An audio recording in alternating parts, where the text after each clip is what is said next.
Hello and welcome to this edition of All About Your Company. And while we've been talking about auto ancillaries over the last 6 months or so, there's one particular set of stocks, the auto axle makers, where you've seen they've had their fair share of problems. And Carraro India is the latest among all the listed players among axle makers.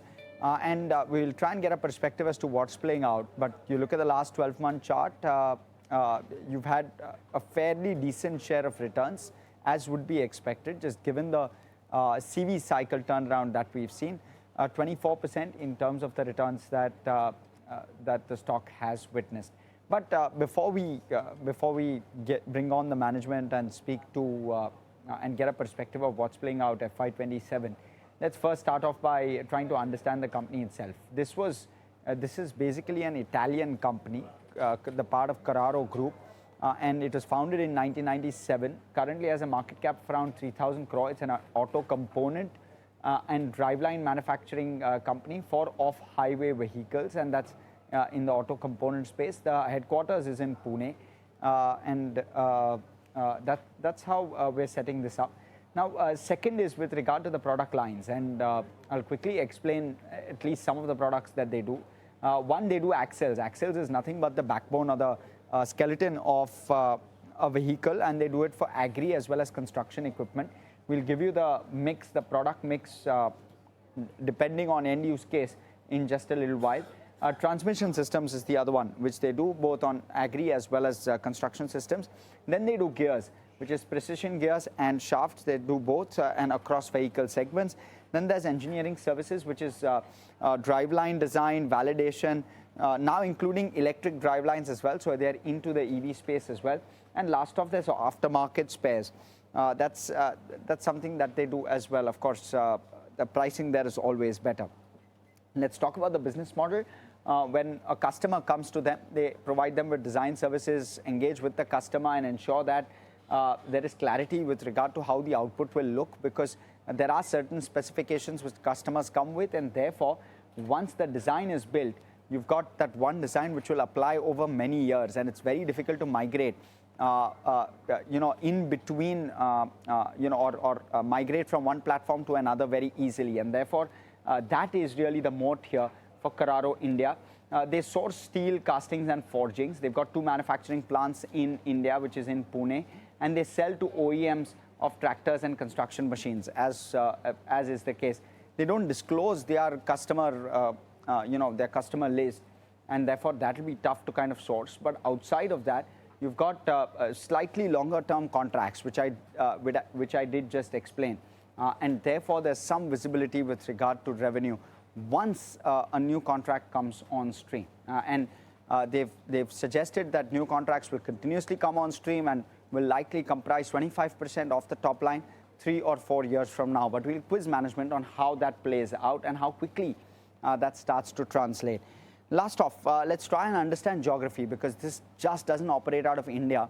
They've got operations sitting in Europe, which is predominantly a part of what the top line, or rather the export market, is.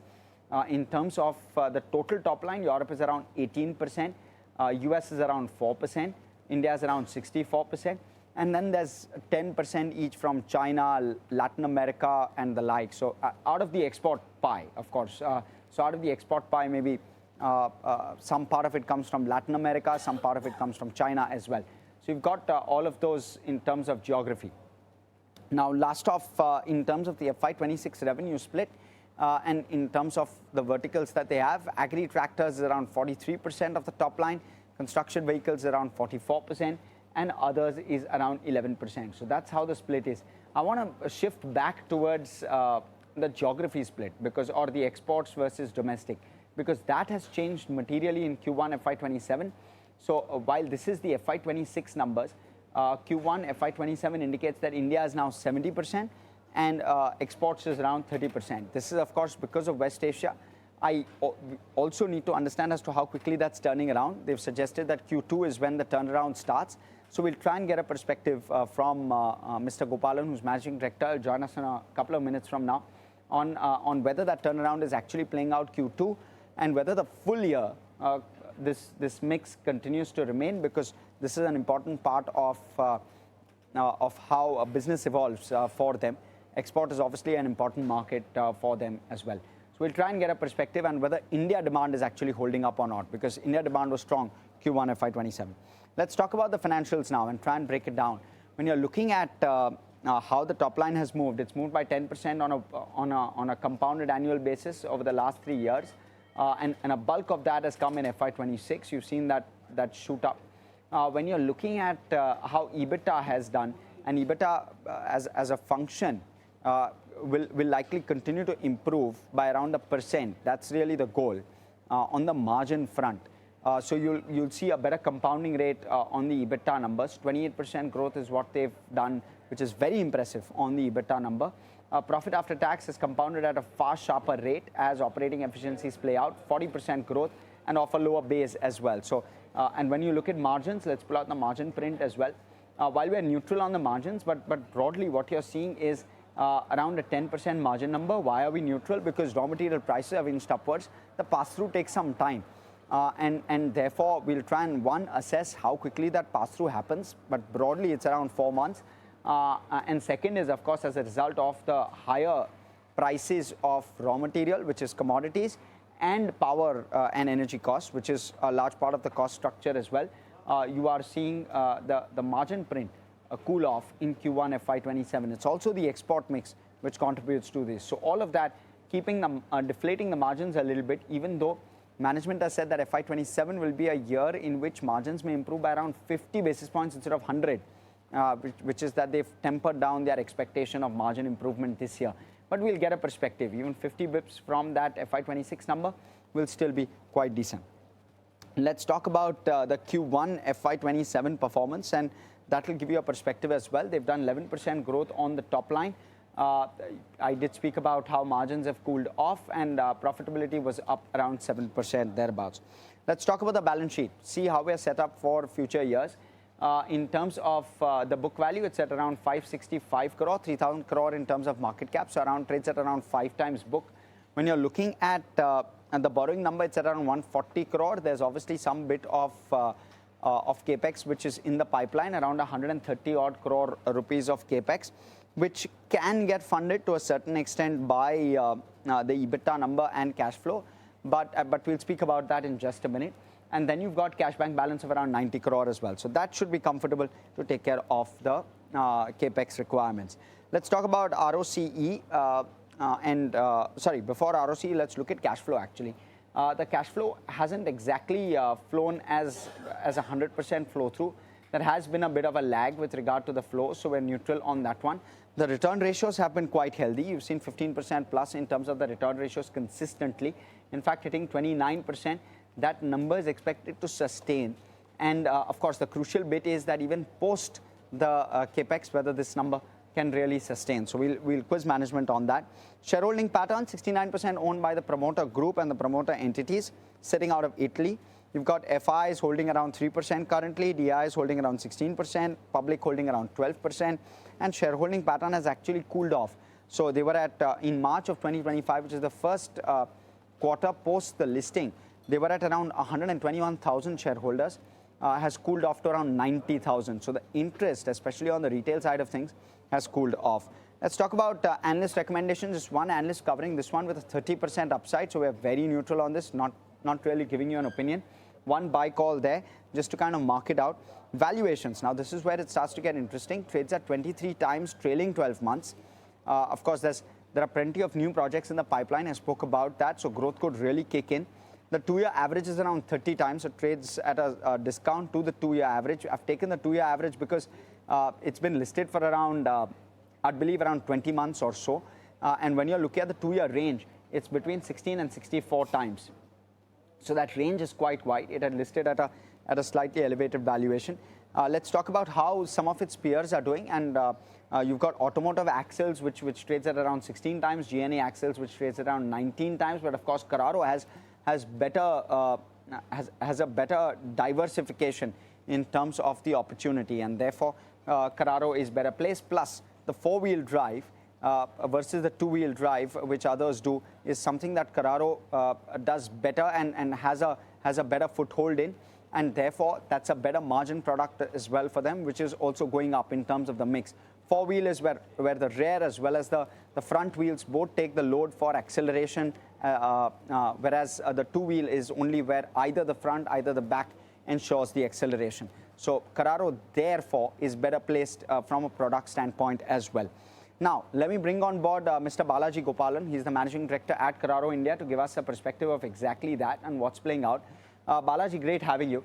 Let me first start off by getting your sense on how the Q2 has started off for you, because now you're a month and a half to nearly 2 months into Q2. Exports, have they picked up? Really, that's the crucial question. See, the Q2 situation is, I would say, moving towards what we would call a normalization situation, but it is still a journey that has just begun.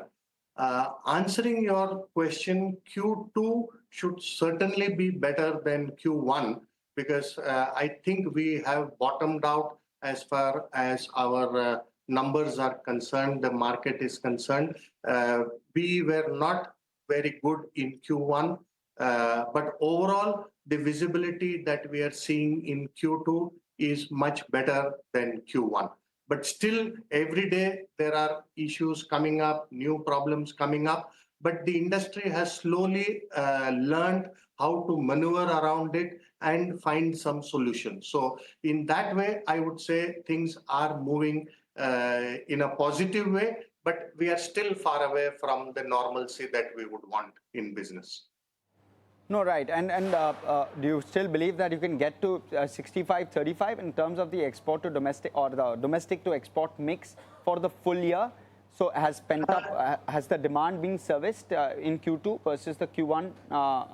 So has Q1 yes. Pent-up demand been serviced in Q2? Sorry, that's yes. What I'm trying to get to.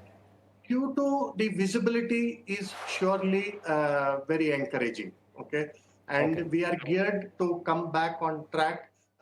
We should reach between 33-34% from the current, and our normal average has always been 65-35.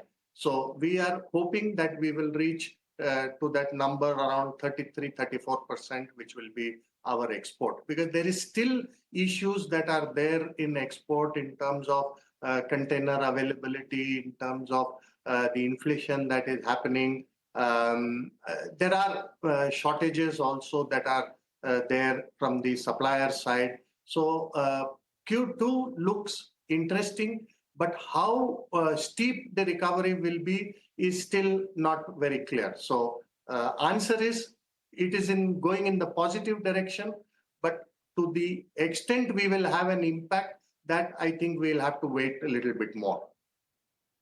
Your number of 3367, is that for Q2? Is that for full year FY27? So I just want to clarify. Full year. Full year FY27. Yes. Understood.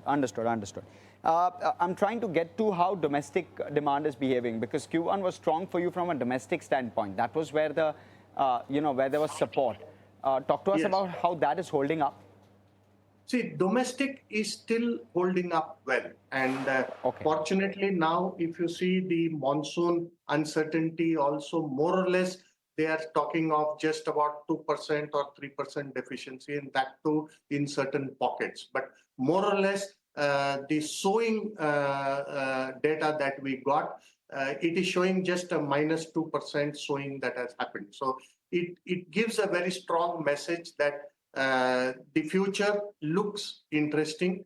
But yes, what matters is the subsidy that the government will be able to offer, the inflation that is happening. So these things will automatically determine how the market will react to it. But the general context, the environment is positive. The climate is supporting, the monsoon is supporting.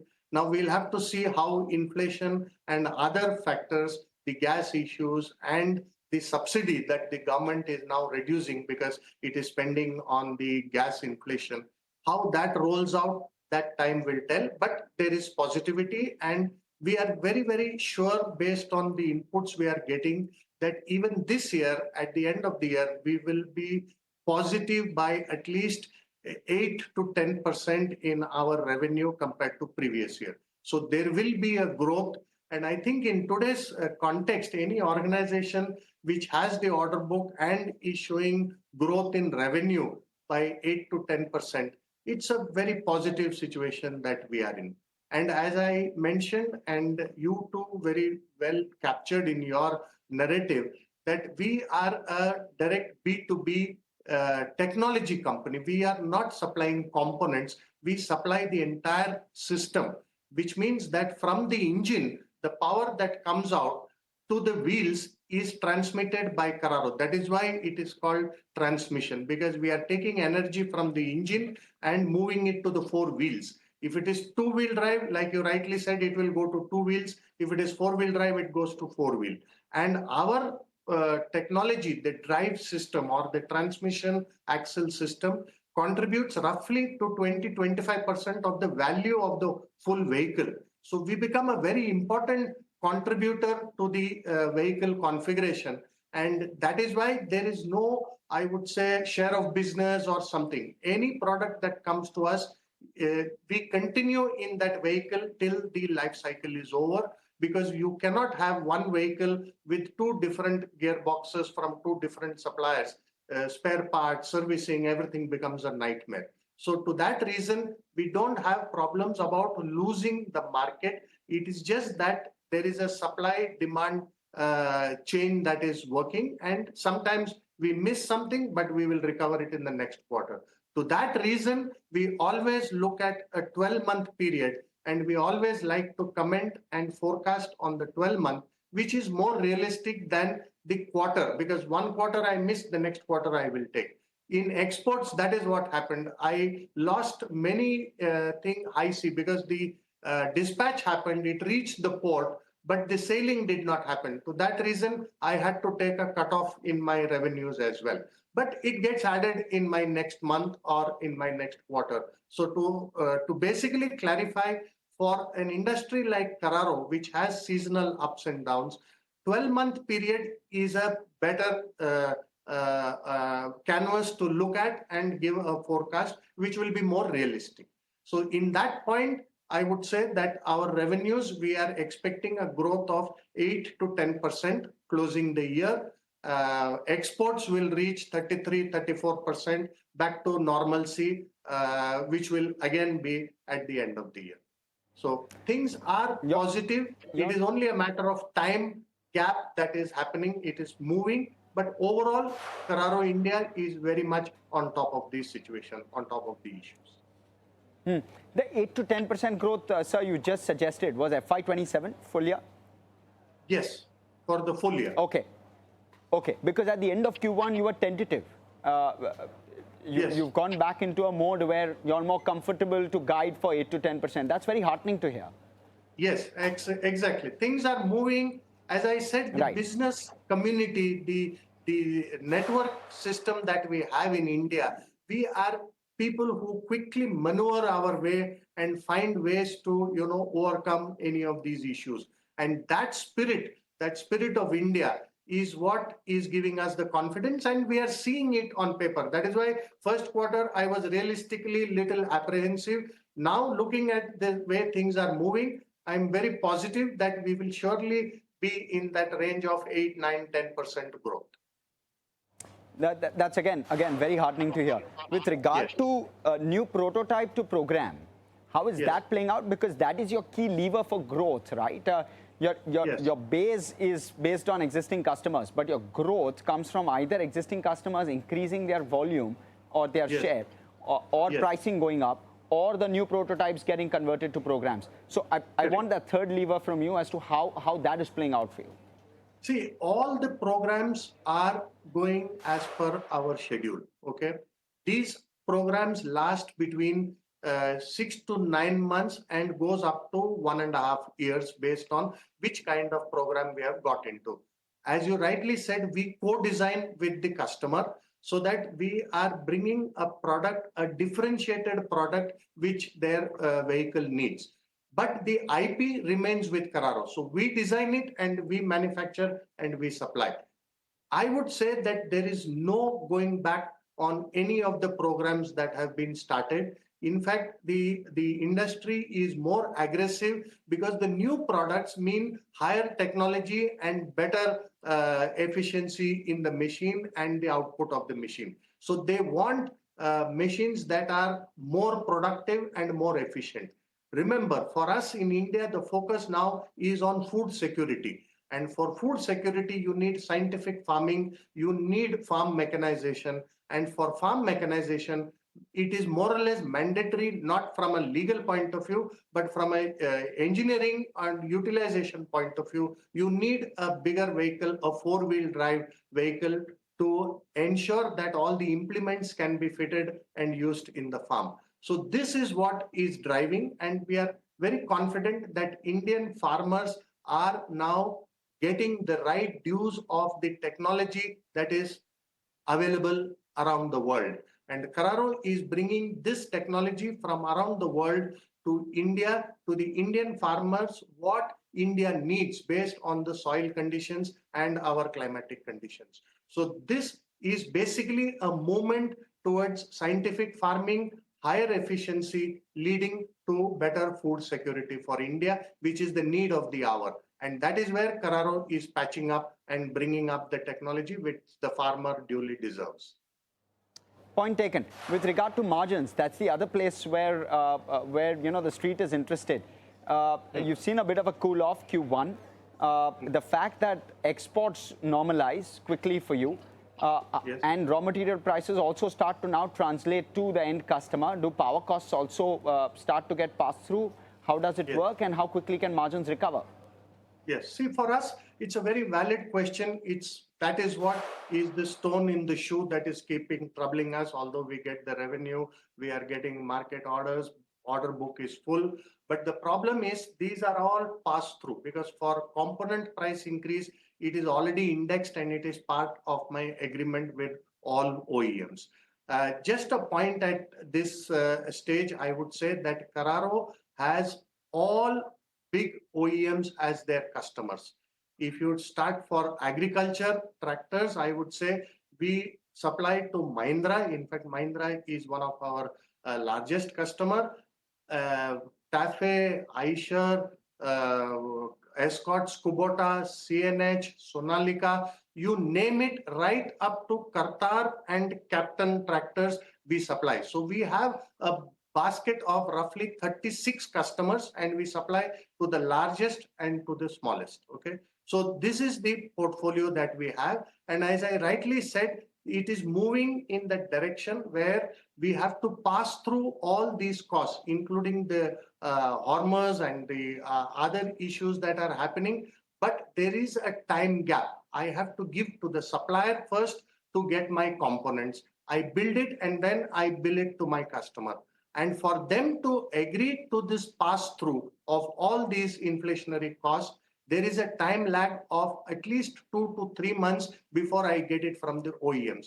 So my worry is, while I will surely recover most of the cost, because the inflation is roughly around 5 to 6%, that is what we are calculating depending on the product configuration. But this is a complete pass-through. The OEMs have to refund it back to us, but there will be a time gap. And our worry is, if this uncertainty and inflation continues, then the runway for me to recover everything before 31st March becomes very short. And in that case, my margins recovery will also be relatively lower. Last year, we closed at 10.8. We are sure and confident of crossing 11 this financial year. Okay, so there will be a clear improvement in spite of the uncertainty. If the normalcy in inflation, everything comes back by September, then I have a clear 6 months to recover, and we would be able to recover it. But if it goes beyond September to December, then I will not be able to recover 1 quarter or 1.5 quarters. So there will be a drop in my margins, which obviously I will recover it in my next financial year. So I'm trying to understand, Balaji. So therefore, you've guided that 100 BIP margin expansion will happen every year. If there is only a 50 BIP margin expansion hypothetically in the current year, FY27, does FY28 get you 150 bips? So net, will you be 200 bips positive? Is that how one looks at it or not really? No, see, mathematically, yes, that is the logic. But in practice, in reality, mathematics sometimes does not apply here. So I would not jump into that situation. But yes, that is a number which is logical and we should go for it. We will attempt it also, but we'll have to see how it spans out in the next couple of months, how things settle down. The sooner it settles down, it gives me the opportunity to start my recovery and my growth. See, now is I am fighting for inflation and recovering it, trying to make it 0-0. And on the other side, I want to improve my margins. These two are a bit too concentrated and focused in a short time span. The moment I get a bigger runway, I will be able to achieve it. So if not in the next 12 months, probably in the next 18 months or so, I should be able to recover that figure. But looking at it, we are confident that we should go towards close to 13%, if not in the next 2 years, probably in next 2.5, 3 years. The growth story is what is the big advantage that we have for the market, and that gives us confidence that my order book is very clear. And when I look at the projects, prototypes that we are working on, those are giving me a visibility of 3,500 to even 4,000 crore based on the projects and the capacity that the OEMs are booking for me in 27, 28, and 29. All these empirical data is driving me to believe a revenue of 3,500 to 4,000 by 29-30. Excellent. Mr. Gopalan, thank you so much for coming in and speaking to us. This was extremely clear in terms of the guidance you've given, the direction, as well as in each of the years, how you're going to be achieving that. Thank you so much for coming in and speaking to us. The only thing, viewers, that I wasn't able to... Always a pleasure. Always a pleasure. Thank you. Thank you. Thank you, sir. The only thing I wasn't able to quiz him about was the two-wheel versus four-wheel drive mix, which is surely on an improving trajectory. It's currently at 25% in terms of the mix. It's going to get to 40% by that FY30 kind of year, which is what the management has guided for.